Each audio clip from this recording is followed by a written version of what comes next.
Halo anak Indonesia, sehat, cerdas, ceria. Jumpa lagi dengan Pak Guru. Kali ini kita akan belajar melanjutkan pembelajaran kita. Sekarang kita akan masuk pada tema 3, yaitu peduli terhadap makhluk hidup. Kali ini kita akan belajar pada subtema 1, yaitu hewan dan tumbuhan di lingkungan rumahku. Kita akan belajar pada pembelajaran yang pertama. Sebagian besar masyarakat Indonesia mengkonsumsi nasi sebagai makanan pokok. Apakah kamu tahu bahwa nasi berasal dari beras dan beras berasal dari padi? Mari kita mengenal padi. Tahukah kalian makanan yang paling banyak dikonsumsi masyarakat Indonesia? Padi adalah tanaman yang sangat penting di Indonesia. Padi menghasilkan beras. Banyak penduduk Indonesia yang mengkonsumsinya. Padi dapat tumbuh di daerah panas dengan curah hujan tinggi. Daerah utama penghasil padi adalah Jawa Barat, Jawa Timur, Jawa Tengah, Sulawesi Selatan, dan Sumatera Utara. Karawang, Jawa Barat dikenal sebagai lumbung padi nasional. Pertumbuhan padi dibagi menjadi 3 tahap besar. Pertama-tama, benih atau biji padi dimasukkan ke dalam karung goni dan direndam 1 malam di dalam air mengalir supaya perkecambahan benih terjadi bersamaan. Selanjutnya, benih-benih ini ditanam di lahan sementara. Bibit yang setelah siap dipindah tanamkan ke sawah. Biji atau benih tadi akan tumbuh berkecambah hingga muncul ke permukaan. Bakal akar dan tunas menonjol keluar. Lalu batangnya memanjang. Petani juga mengairi, memberi pestisida dan pupuk pada tanaman ini. Selanjutnya, tanaman padi berbunga hingga gabah matang, berkembang penuh, keras, dan berwarna kuning. Gabah adalah bulir padi yang terbungkus dalam sekam atau kulit padi. Gabah ini nantinya yang akan dijadikan benih lagi. Tahap pertumbuhan padi berlangsung antara 110 hari hingga 130 hari. Setelah panen padi, gabah ditumbuk dengan lesung atau digiling sehingga sekam atau kulit padi terlepas dari isinya. Bagian isi inilah yang berwarna putih, kemerahan, ungu, atau bahkan hitam yang disebut beras. Sekarang, mari kita jawab pertanyaan berikut ini. Apa isi bacaan di atas? Isi bacaan di atas adalah tentang tanaman padi yang sangat penting di Indonesia. Mengapa tanaman tersebut sangat penting bagi masyarakat Indonesia? Padi penting bagi masyarakat Indonesia karena menghasilkan beras yang banyak dikonsumsi oleh penduduk Indonesia. Di mana tanaman tersebut dapat tumbuh? Padi dapat tumbuh di daerah panas dengan curah hujan tinggi. Di Indonesia, padi tumbuh terutama di daerah Jawa Barat, Jawa Timur, Jawa Tengah, Sulawesi Selatan, dan Sumatera Utara. Karawang, Jawa Barat dikenal sebagai lumbung padi nasional. Berapa lama proses tanaman tersebut tumbuh? Tahap pertumbuhan padi berlangsung antara 110 hari hingga 130 hari. Apa yang dimaksud dengan gabah? Gabah adalah bulir padi yang terbungkus dalam sekam atau kulit padi.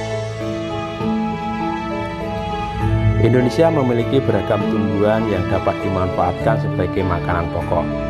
Beras atau padi, sagu, dan singkong adalah beberapa di antaranya. Di daerahmu pasti banyak tumbuhan yang dapat dimanfaatkan. Ada mangga, pisang, seledri, tebu, dan lainnya. Pilihlah salah satu tanaman yang sering kamu manfaatkan dalam kehidupan sehari-hari. Kemudian, tulis pertanyaan sebanyak-banyaknya tentang tanaman tersebut. Misalnya, mangga. Bagaimana cara mangga berkembang biak? Apa manfaat mangga bagi kesehatan? Berapa jenis mangga yang ada di Indonesia? Apa saja hasil olahan dari bahan mangga? Pertumbuhan padi dapat kita buat diagram seperti dalam diagram berikut ini. Benih atau biji padi dimasukkan ke dalam karung goni dan direndam 1 malam di dalam air. Benih-benih ini ditanam di lahan sementara. Bibit yang telah siap dipindah tanamkan ke sawah. Perawatan tanaman berupa pengairan, pemberian pestisida, dan pemupukan.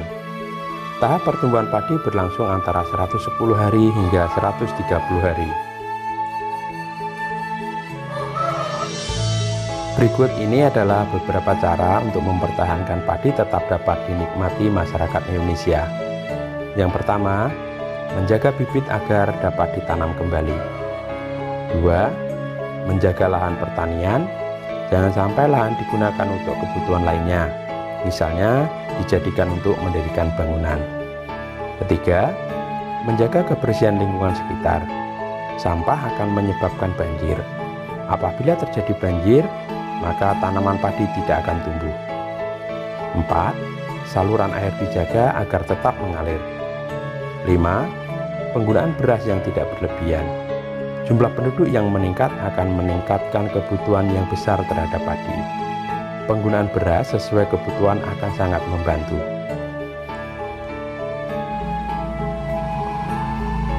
Mari kita mengamati gambar berikut ini. Gambar yang pertama adalah kegiatan masyarakat di daerah pantai.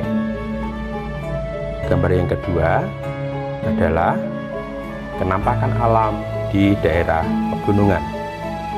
Gambar yang ketiga adalah kenampakan alam di dataran rendah. Kita bisa membuat pertanyaan dari gambar-gambar tersebut. Apa yang digunakan nelayan untuk menangkap ikan? Mengapa tanah dibuat terasering? Jenis padi apa yang cocok ditanam di daerah pegunungan? Di daerah manakah kelapa bisa tumbuh subur? Apa sajakah manfaat tanaman kelapa bagi kehidupan?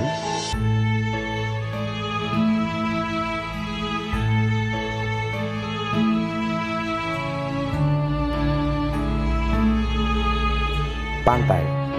Pantai adalah daerah yang berbatasan langsung dengan laut. Pantai ada yang landai dan ada pula yang terjal. Pantai yang landai biasanya digunakan untuk objek wisata. Dataran tinggi. Dataran tinggi adalah permukaan bumi yang ketinggiannya 500 meter di atas permukaan laut. Dataran tinggi biasanya dimanfaatkan untuk peristirahatan, objek wisata, dan usaha perkebunan. Dataran rendah. Dataran rendah adalah permukaan bumi yang datar dengan ketinggian kurang dari 200 meter dari atas permukaan laut. Pada umumnya, dataran rendah berada di sekitar pesisir pantai.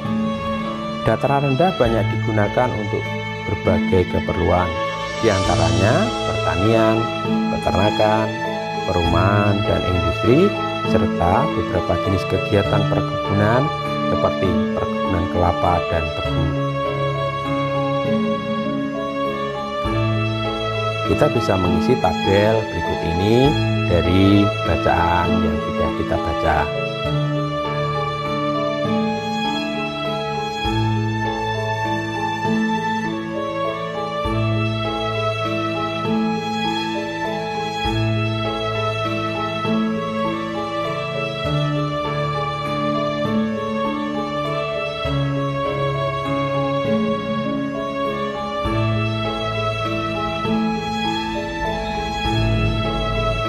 Hari ini kita sudah belajar banyak. Apa yang kita pelajari hari ini? Kita belajar tentang keseimbangan lingkungan. Kita juga sudah belajar tentang karakteristik bentang alam.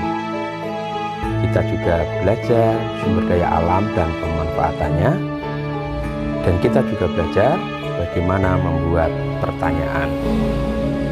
Diskusikan dengan orang tua kalian bagaimana caranya agar tumbuhan di sekitarmu dapat dinikmati terus keberadaannya.